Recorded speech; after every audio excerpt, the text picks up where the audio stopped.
Hey guys, it's me Saran back with another video. It's Monday, so hope everyone had everybody. I hope you guys all had a good weekend, and I hope you are all ready for a new week.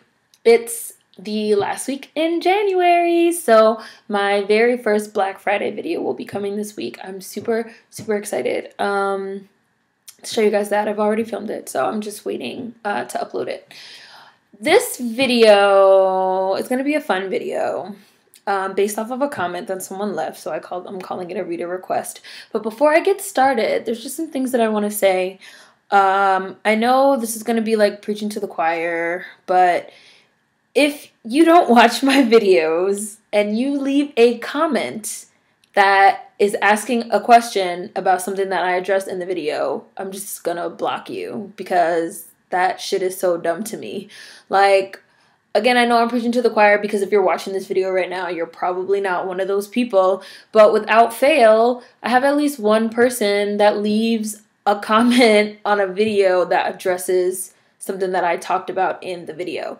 So in my most recent video, my rant video, someone left a comment saying, well, what about black girls that wear weaves?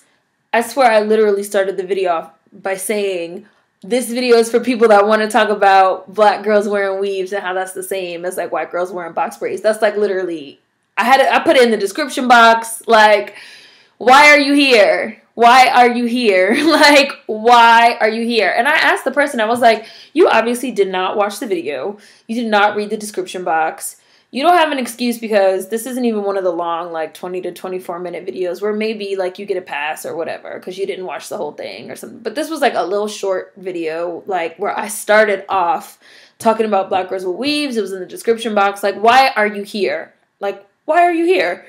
Like, he was like, oh, well, I'm not here to talk about the reasons behind black girls wearing weaves. I just want to point out that, like, they wear straight hair. So, like, why is it not okay? I didn't even know how to respond. I was just like, what? Like, those type of commenters are a big waste of time and space and energy. I try not to reply to them, but I see a lot of you guys reply to them because you guys are like awesome and you're wonderful and you're always trying to educate people.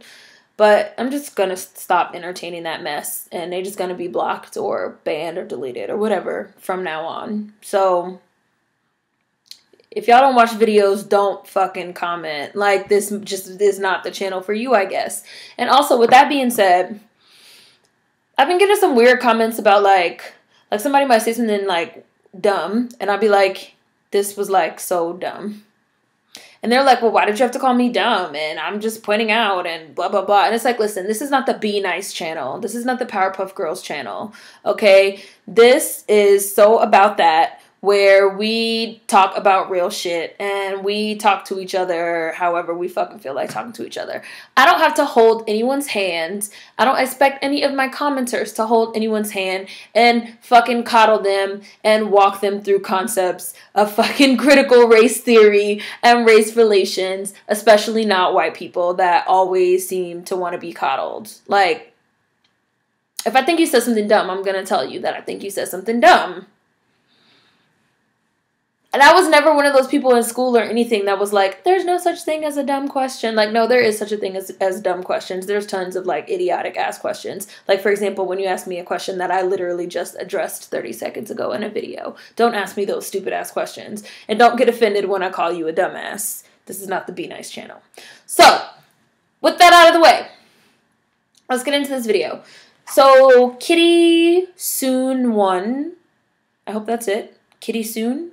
Kitty's oon, Kitty son, whatever, Kitty.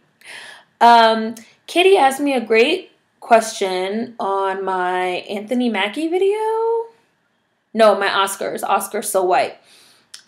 Kitty asked me a great question about a couple things. Hey Sensei, do you watch animated movies or cartoons? I'm asking because I would love to see your view on dark skin characters and how there needs to be more along with storylines without the stereotypes. Also, I'm curious on what shows you guys watched growing up. Nostalgia time. I guess they mean like me, my husband, and whatever. So, yes, we love animated movies and cartoons. My husband and I are grown-ups that are actually children. We're like children trapped in grown-up bodies. We would probably rather go watch a cartoon or an animated movie over a real movie. My husband definitely would. I'm kind of a sci-fi fan, so I'm partial to, you know, sci-fi stuff, aliens and ghosts and witches and all that good stuff. It doesn't have to be a cartoon. I like good special effects and shit like that. But my husband loves cartoons.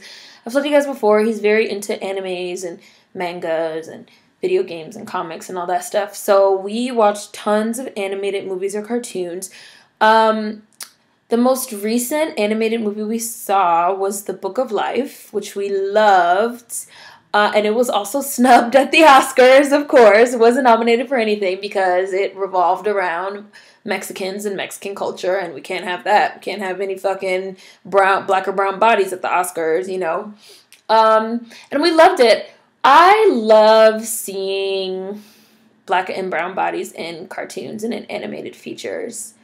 I love it. And especially love ones that address culture and embrace culture, like The Book of Life. I'm trying to think of some other ones. I love Hatchin,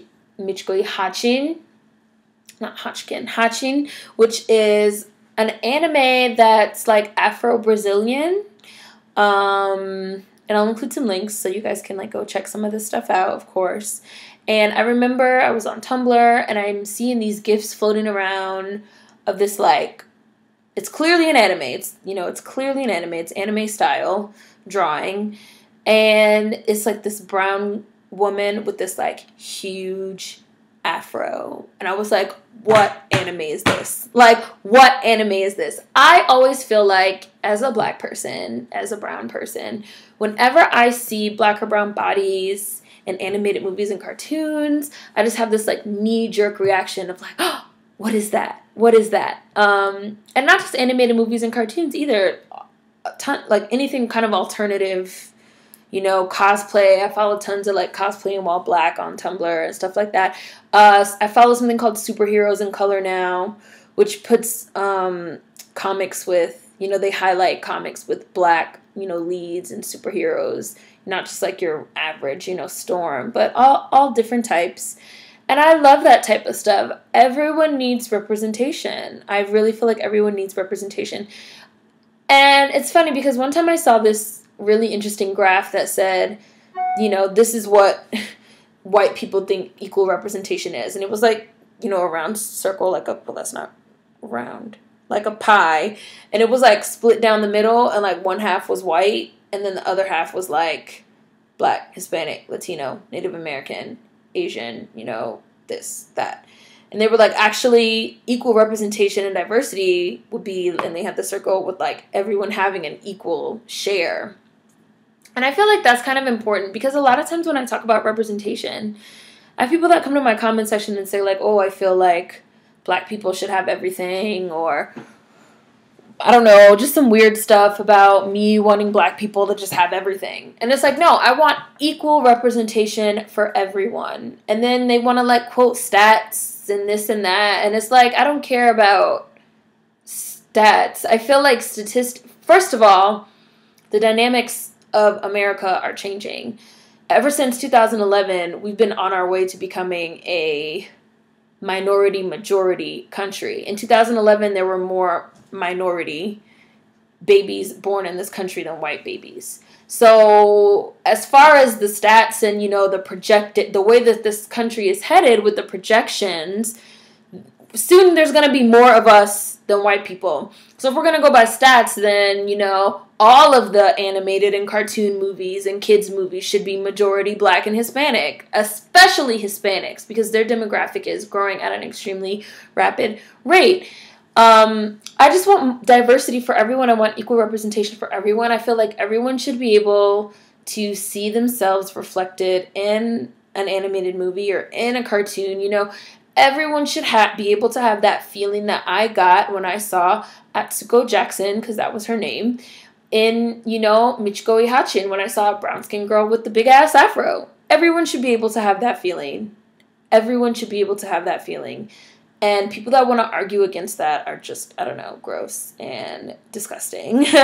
But there definitely needs to be more dark-skinned characters so that there's not that knee-jerk reaction of surprise. You know, it's to the point where you see a white character and you're just like, oh, another white character. When we saw the Book of Life, we were like sitting in the theater like eyes like wide as silver dollars, like it's something new, like it's something different. Like I said in my Project Almanac, my video where I mentioned Project Almanac, that upcoming video with the kids that build a time machine, there's 5 main characters and all 5 of them are white. Why? They don't all have to be white. Like, they don't all have to be white. Everyone doesn't have to be white.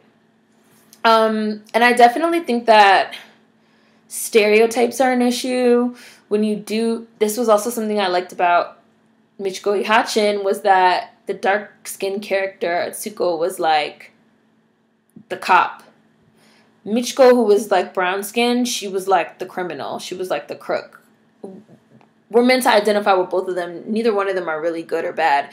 But I liked that they were both, you know, Atsuko was a cop. She was a good guy. She was trying to catch Michiko, but she was a good guy. And then the dude that Michiko was in love with, this like blonde white guy, was like a dick, you know? So there's a lot of colorism in animes, especially. Tons of times you have animes that portray only light-skinned Asians and stuff like that. There's people that don't even know that, like, dark-skinned Asians exist. Like, dark-skinned Asians do exist. They are a thing. So I just think there needs to be more representation for everyone, and definitely more representation of dark-skinned people, not just black people or Hispanics and Latinos, but all types, you know? Like, dark-skinned people are everywhere. They're in the Middle East. They're in, you know, Asia. They're in India. They're everywhere, you know? And that will only come from, you know, hiring more people of color and really just utilizing, you know, more diverse people even behind the scenes to, like, bring these stories to life. And Kitty also asked me, what shows did I watch growing up? I was growing up in the 90s. So I was growing up during that golden era of, you know, what they call the golden era of black film and black television. I want to say, I just saw a graph recently that said in 1998 there was like a record, I want to say 98, there was like a record 18 black sitcoms on television. And I was like 11 years old at that time. So I remember just growing up watching black TV, watching Sister Sister, watching Moesha, watching Smart Guy, you know, Family Matters, hanging with Mr. Cooper, In the House, The Parenthood. You know, there were so many. The Hughleys, the Steve Harvey Show. Like, I used to get off from school, I would stop by the corner store. I used to love candy. I was hooked on candy. I would buy like $5 worth of candy and a soda, and I would go home and I would like unpack all my candy out and all like my school books, and I would like turn on the TV and I would do my homework, and like Sister Sister would come on, and then Moesha would come on, and then like the Parkers. Like, I was just seeing literally like black TV and like black faces and faces that looked like me, and that was the majority of what I grew up watching. And then once I got to maybe middle school and high school, I really started getting more into sci-fi and fantasy. So then I started watching like Buffy the Vampire Slayer, Charmed, Roswell. Roswell was like the first show that I ever watched that I was like obsessed with. And it sucks because we haven't had really any shows like that with, you know, prominent black characters. Buffy, yes. But Charmed had Daryl, so okay, and Charmed, but like Roswell, like no. And I've seen a lot of people make this complaint with Doctor Who as well, that for some reason 9 times out of 10 when we're portraying like aliens, the default is to get the most like whitest, like quote unquote normal looking people because they're supposed to be undercover and this and that. And it's like, well, black people are normal too. Like, so I definitely just grew up during that golden era in the 90s. I grew up watching tons of cartoons also. Hey Arnold, Rugrats, Angry Beavers, Animaniacs, Tiny Toon Adventures, Rocko's Modern Life, Ren and Stimpy, all that just golden era Nickelodeon shit, Recess. I grew up watching a lot of TV. I'm a big TV watcher. Well, I was. We don't have cable now, but when I was younger, man, TV, I was all about it. But it is also true that as I got older and I really started paying more attention to the representation, I watched TV less and less. And I'm finding now the same thing happening when I go to the movies. I'm a huge movie lover, but it's the same thing. I go to the movies and I don't see anything that looks interesting. All the stories look the same. All the people in all the movies look the same. Like, there's just not enough diversity. And that's definitely something that Hollywood needs to work on, you know. And I've heard that the children's media nowadays is just atrocious as far as diversity goes. Definitely nowhere near where it was like when my husband and I were growing up in the 90s. So thank you, Kitty, for such a great question. I really got excited when I saw it. I was like, oh man, because now I can talk about like all the shit that I used to listen to, all the shit that I used to watch when I was a kid. So thank you for that question. Hopefully this answered it. Please feel free to leave a comment if you want me to elaborate or anything like that. And yet again, it's Monday, so ready for a new week, guys. Be on the lookout for my Black Friday video coming. And see you guys next time. Peace.